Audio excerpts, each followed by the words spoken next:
I want to testify to you that the prophets, seers, and revelators today are one in unity. Now, these wonderful men, 15 of whom we raise our arm to the square and sustain as prophets, each general conference, are very unique and distinct individuals. They come from different backgrounds. They have different conversion stories. They hail from different nations, speak different languages, come from different businesses. When they get together and counsel together, they often have very different ideas, suggestions, or opinions. But I testify to you that when a decision is made by the senior apostle, right now, that would be President Russell M. Nelson, they are absolutely in unity with one another. And let me share you a story, a personal story that helped me to learn that at a very young age and appreciate that in this anything but united world in which we live. I remember the date, and some of you will remember this date too. It was December 26th, 1973. Some of you weren't born yet. Sacred. I'm going to always call you Sacred. You know that, right? Okay. Anyway, it was the day after Christmas, and me and my family were in a little town called Ojai in Southern California, near Santa Barbara, and we were basking in the glow, the afterglow of Christmas. A Southern California Christmas is, I don't know, probably akin to one here. I didn't have to go out and shovel the snow off the driveway that morning. It was a beautiful sunny day. And as we were sitting there, there was a knock on the front door. And I went to answer the door, and standing in front of me was Howard W. Hunter, one of the senior apostles in the church at the time. And I thought, whoa, this took me by surprise. How often does an apostle stand at your door? But he was in town visiting his son and his grandchildren who lived up the street from us. And he'd come over to see some of my father's Mormon memorabilia. He had first edition Book of Mormons and letters signed by Joseph Smith and so forth. And Elder Hunter wanted to come and look at those in person. But before he did so, he came into our living room and he sat down in a chair. And he looked great. He looked fit and full of energy. His eyes shone. He had sort of that winter tan that you get when you're in Southern California or Florida. And he told us all about what was happening in the church. And it was fun to sit at a prophet's feet and listen. While he was talking, the phone rang. My mom got up, went in the other room, and answered it. And she came back a few seconds later, a little confused, and she said, Elder Hunter, it's for you. Well, that was interesting. So he got up, went into the other room, and shut the door, and we just sat there waiting for him to return. It seemed like an eternity before he got back in the room. And when he came back in, he was a changed man. He looked like he'd aged 20 years. He was ashen, sort of a sickly pallor to his face. And he shuffled across the room and plopped down in the chair and sat still for some time. We didn't know what was going on, but we knew it was something big. The first words out of his mouth were, President Lee has just passed away. Now, do some of you remember December 26, 1973? I was a senior in high school at the time. And what he said next, I will never forget. Now, before we get there, let me just have you think about the world in general. Think about those who have risen to the pinnacle of their profession, whether they be a general or a president or a king or a CEO or whatever it may be. Think about what happens in the world when the number one passes away, okay? When a vacancy appears at the top of the pyramid. Often it can get really ugly. In the world, people will often start to scramble, backroom deals, hushed phone calls, people coalescing and creating coalitions and so forth, so that they can jump and get into that top spot. It can be dog eat dog out there many times. Revolutions and coups have been started for less, but not in the Church of Jesus Christ of Latter-day Saints. President Lee has just passed away. He said, I need to go back to Salt Lake to be with Brother Kimball. That was his response. No self-aggrandizement, no seeking for power or position, no trying to skip rungs on the corporate ladder.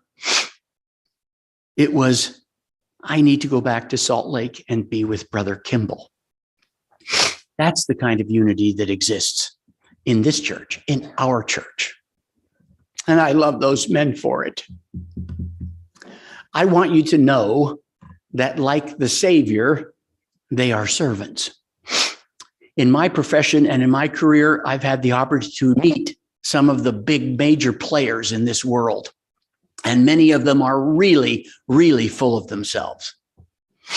I remember being at the inauguration of Nelson Mandela in Pretoria, South Africa, when he became the president of that country, and which signaled the end of apartheid. I was right there in the palace with him in this huge, all the delegations from all around the world, where they had sent their leaders to honor him and to support him in this calling. I almost chuckled as I watched some of our delegation from the United States jockey for position and make sure they were always in the right place to get a photo op with the president, looking to make sure that they became the center of attention and so forth.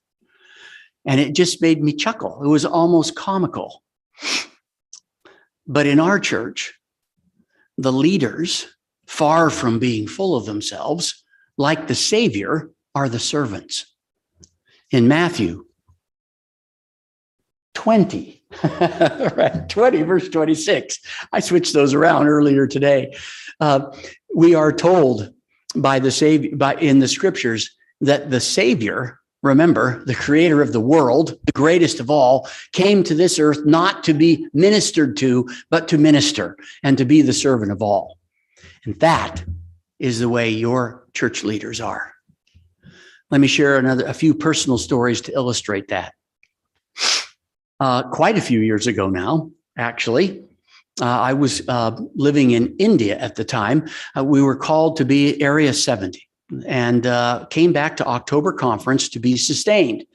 And it was Friday afternoon before the general conference would start, and everyone in the church administration building was busy preparing their talks and getting ready for the worldwide broadcast. I knew they were busy, and I didn't want to bug them. And I went into that building for some orientation, and somehow one of the 70 found out that I had just been to Kyrgyzstan in Central Asia. It was part of the places I traveled for my work. And he said, you know, Russell M. Nelson, who was a senior apostle, said, Russell M. Nelson was just in Kyrgyzstan. He just blessed that country for the preaching of the gospel. He would love to talk to you. And I said, oh, no, please, I'm sure he's much too busy to talk to me the day before conference. He was actually scheduled to speak in that first session on Saturday morning. And he said, oh, no. And he dragged me into President Nelson's office. And within 2 minutes, I was sitting in front of Elder Nelson at his desk. He wanted to know how I was doing. He wanted to know all about my family. He knew my father from somewhere and wanted to know how he was doing. He and my mother were doing. He asked about my children. He spent 45 minutes with me, a perfect stranger, and made me feel like I was the only thing on his agenda that Friday afternoon. What are you going to do with people like that? A few years ago, my daughters, my parents, I should say, were in the Philippines. They have a worldwide charitable organization that they run, that they started in the Philippines when they were mission presidents there. And they were there visiting this organization. And when they were there, President Oakes, then Elder Oakes, and his brand new wife, Kristen, were serving in the Philippines as the area presidents. And Sister Oakes and Elder Oakes knew my father. She serves on the board of his organization. And somehow they found out that my dad had several of his granddaughters in town. I sent a couple of my daughters to Manila to be with them. We weren't living that far away from Manila, actually, at that time. So they had gone there to be with Grandma and Grandpa, and the Oakes heard that these little girls were there. In an unexpected and unsolicited way, Elder Oakes called my dad. And he said, I understand you've got some granddaughters with you. Would you mind if Kristen and I took them out to dinner tonight? He's the area president and a member of the Quorum of the 12 with a whole country, 750,000 members to look after. And he initiated that call. Well, my daughters had a chance, 2 of them anyway, to go sit with them. He took them to a Japanese restaurant, of all things, and where they sit on the floor and eat with, chopsticks, raw seaweed and raw fish. Not exactly my daughter's cup of tea, although now they love it. He sat with them. He paid attention to them, asked them about their lives, and then shared with them his courtship and love affair that led to marrying his wife, Kristen. Can you imagine what that must have been like for little teenage girls? My daughters think Elder Oakes walks on water. Not too long ago, one of my youngest daughters, senior in high school at the time, came with me to an assignment I had to be a junior companion to Jeffrey R. Holland at a state conference in Singapore.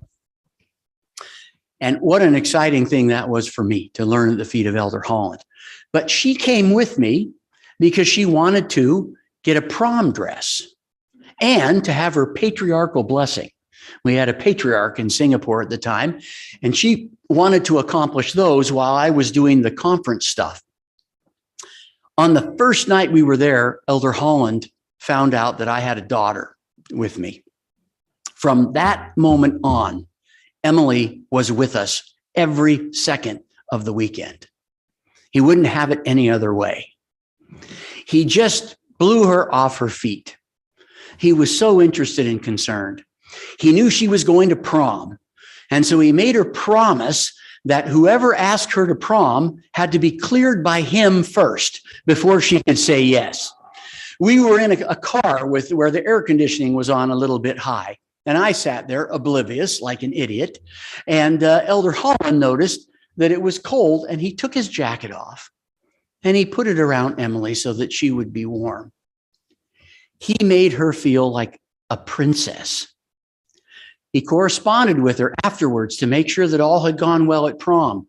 And several years later, when she got married, wouldn't you know that a book arrived from he and his wife, signed by them, congratulating her on her wedding. What you gonna do with people like that?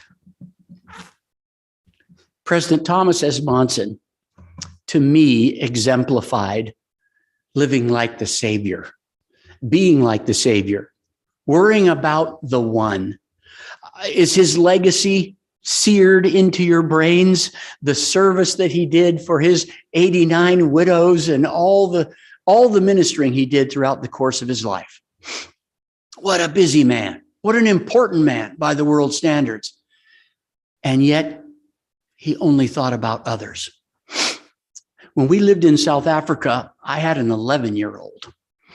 He is quite a talented artist, particularly in charcoal and pencil, drawing portraits.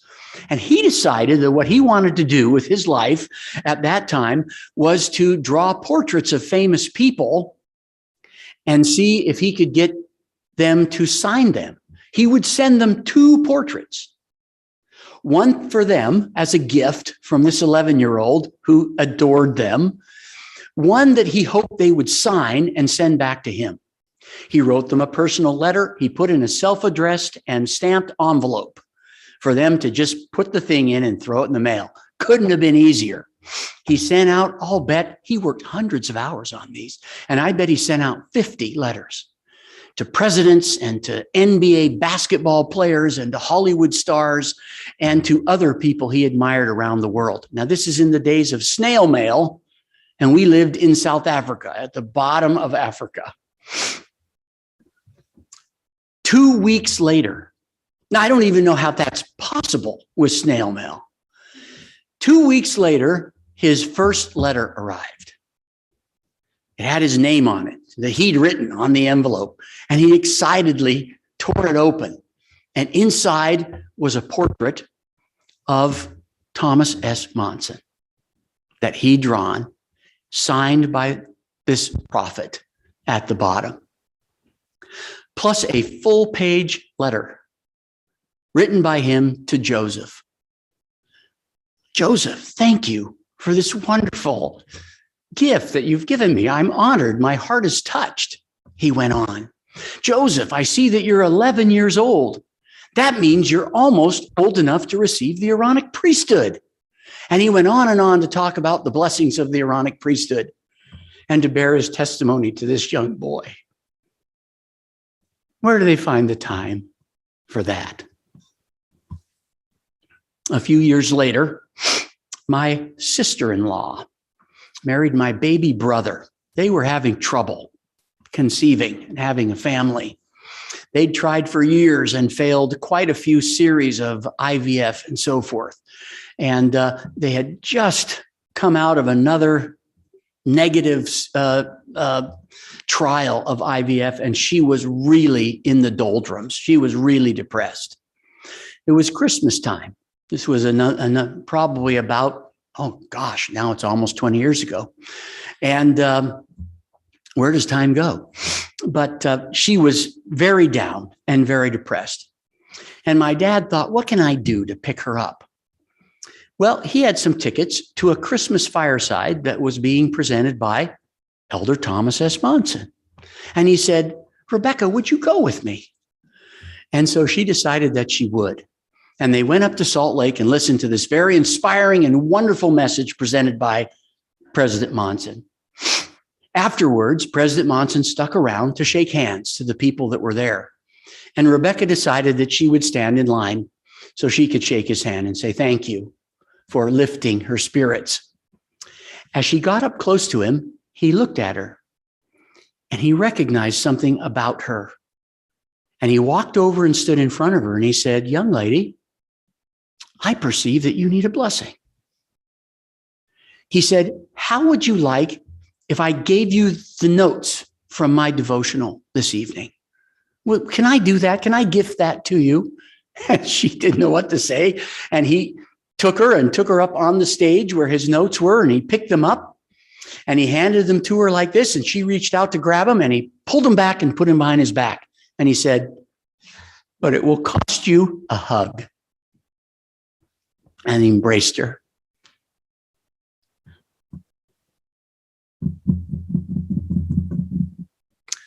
This is the caliber of men and women who lead the Lord's church.